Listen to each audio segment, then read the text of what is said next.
Hello and welcome back to part 3 of the complete guide to Reign of Nether RTS. In today's video we'll be looking mainly at the monster faction. But before we continue on with the video, there's a few things I want to add to the previous video.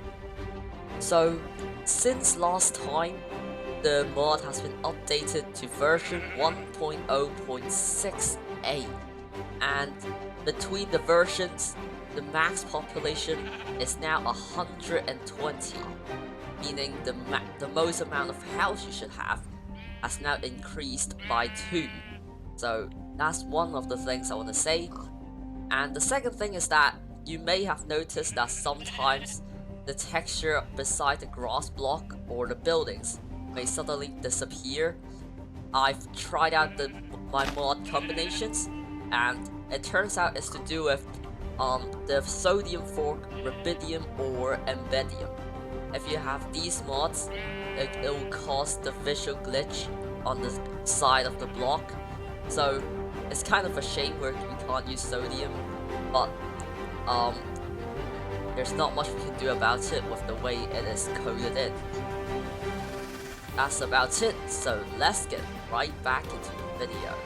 So as I said in the previous video, the villager faction is very similar to the monster faction.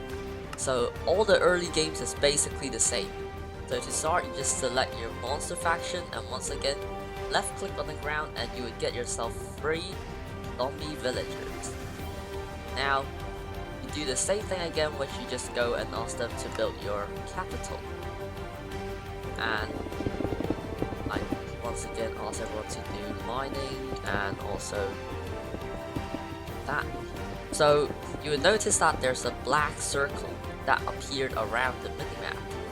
That is where the area which will be eternal nighttime. This is because some of the units or the troops in the monster faction will actually burn during the daytime. So basically, your whole town should be staying within the bound of the black circle over here. The rest is very similar, so let's speed through this.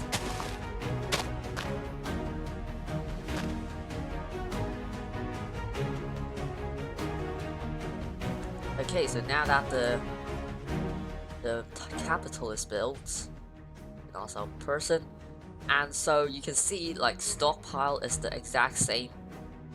Same with the house, they're just different names.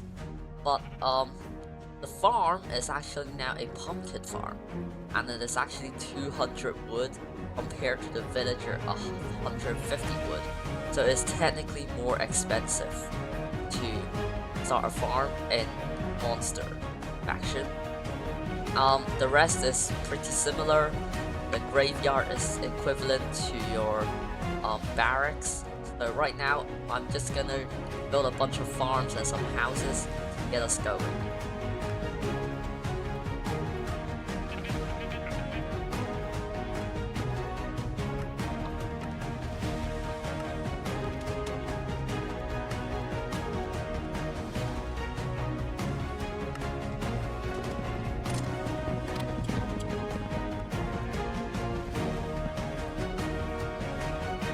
So now that we've got a basic structure with some people collecting wood with nearby a stockpile as well as a house and a few farms, we can now get on with the specific stuff from the monster faction. So watchtower is the same as the villager faction, and the graveyard is basically the barracks. Since it's new, we'll do that right now, and we'll again place it towards the back, so you can still keep building your troops even if things goes badly, like the front line is getting destroyed. You can still build your troops towards the back. So the graveyard is now built, and we can see there's a few units we can choose from.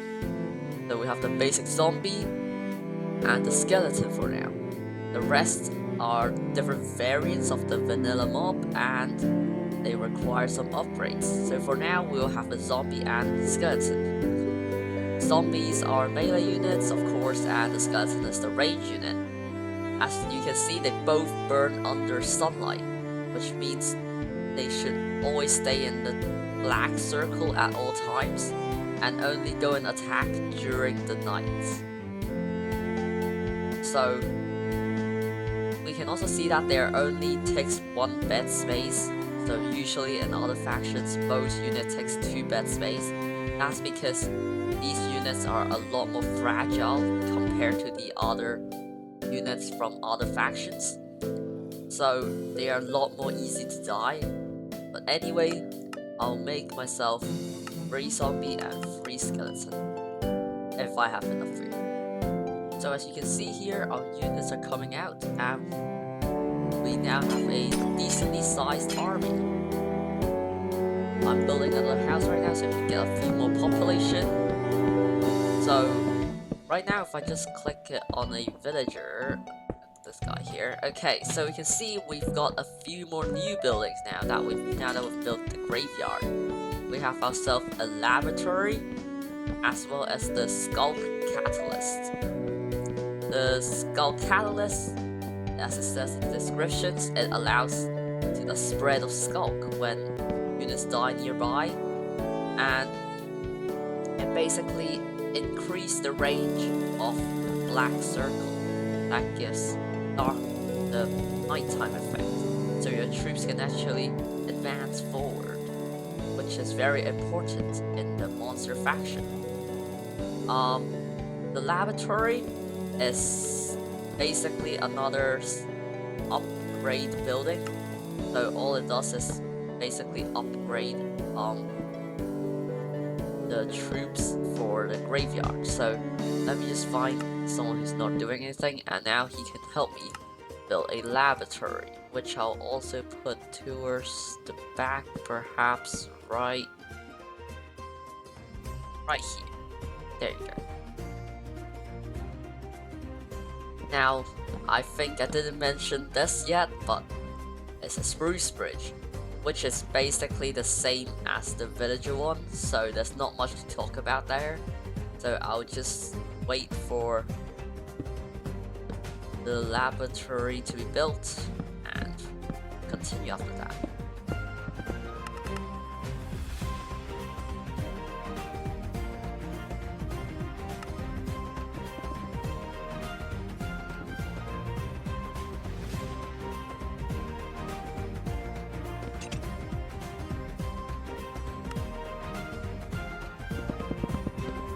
So, now that the laboratory is built, we can see that we can do some research. So we can make Husk, Brown, and Stray.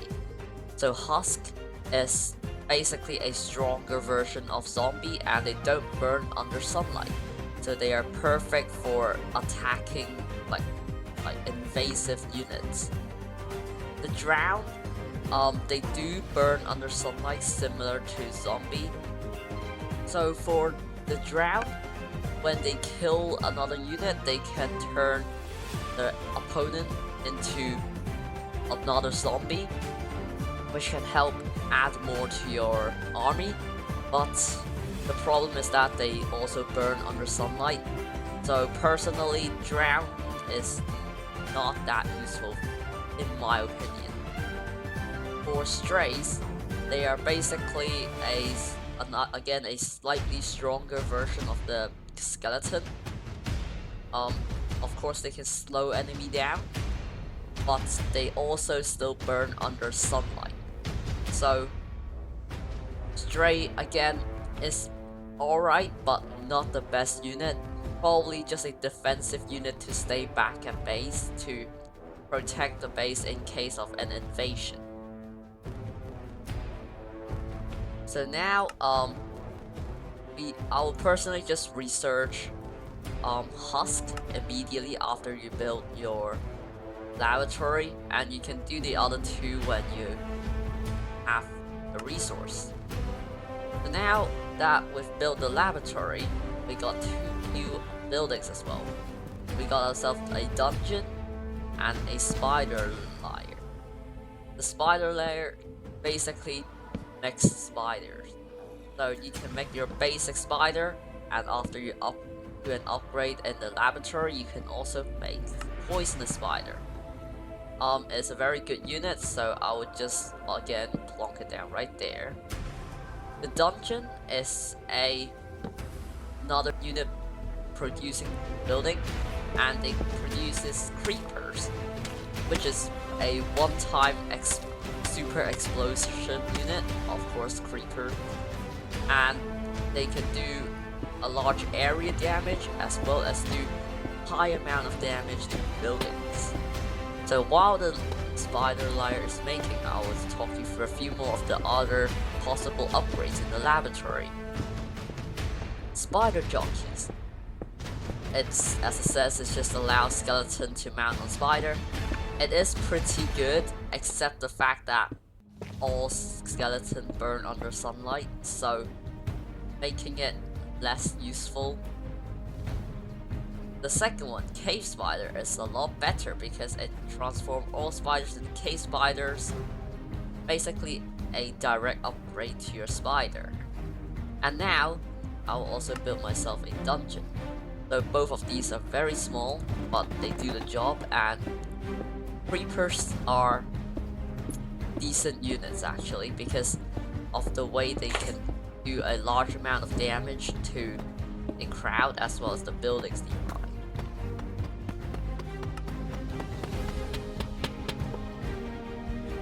So now that our dungeon is made, we can make creeper. They cost 50 food and 100 iron, and it takes 2 bed space. As it says on the description here, they don't burn, but they do have they will move a lot slower under sunlight. So basically for the monster faction, you want to plan your attack during the night, just so that your units do not get nerfed when going into battle. So I will make myself 1 creeper for now. Back here in the spider layer, here we can make spiders. They are kind of frail, as it says.